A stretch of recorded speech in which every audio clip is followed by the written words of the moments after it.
Ici nous avons une magnifique Dodge Colt, donc un nom bien badass pour une voiture qui l'est bien moins. Un petit point marrant sur lequel je voulais parler sur cette voiture là, c'est que justement c'est Dodge mais ça a une gueule de japonaise, genre on dirait un peu une Honda Civic des années 80. Mais c'est parce qu'en fait, à partir des années 70, Chrysler c'est allié, c'est ça.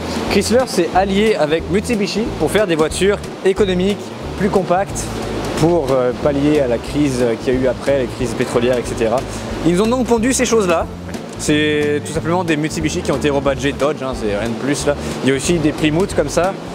Et plus tôt, ils ont fait aussi les fameuses Dodge Challenger dégueulasses des années fin 70, début 80, qui n'ont rien à voir avec les vrais Challenger, qui ont aussi été renommés Plymouth Sapporo. Et donc là, nous avons celle-là, donc un magnifique exemplaire avec un magnifique moteur en traction avant 4 cylindres de 60 chevaux à peu près. Donc c'était pas l'époque la plus folle pour les moteurs chez Dodge. Alors sur la Dodge Sapporo, la Plymouth Sapporo, j'avais vu qu'il y avait des badges. On voit ici, tu vois, c'est marqué Mitsubishi, il y a le logo.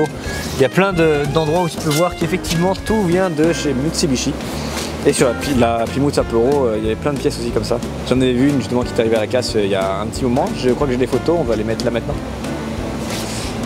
Et malheureusement celle-ci est partie à la casse, elle a été finie par la rouille. Le châssis était défoncé, elle était juste pleine de mastic de partout, mais si t'enlèves le mastic, il n'y avait plus rien. Mais celle-ci est un exemplaire en assez bon état, qui respire les années 80. Effectivement, quand on voit l'intérieur avec le plastique de partout, qui a d'ailleurs très mal vieilli, et les bruitages similaires à ma Oldsmobile qui font chier d'ailleurs.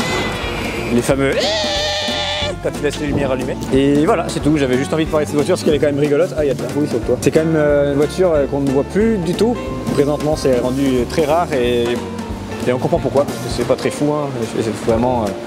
Il n'y a pas de puissance, puis c'est pas très beau. Donc voilà, c'était une petite parenthèse un peu historique sur ce modèle, car parfois à la casse on peut trouver des modèles encore un peu fous comme celui-là. Si jamais je trouve d'autres modèles un peu amusants, je vous ferai des petites vidéos dessus aussi pour expliquer un peu pourquoi ça a existé, pourquoi cette chose est venue au monde. Ah oui, un truc marrant aussi que je voulais dire, c'est ça. La Ford Capri à l'époque, donc plus connue sous le nom de Mercury Capri ici au Canada, a failli s'appeler la Ford Colt. À l'époque où ils ont commencé à créer pour le modèle, ils cherchaient un nom et Colt était un nom qui a failli sortir.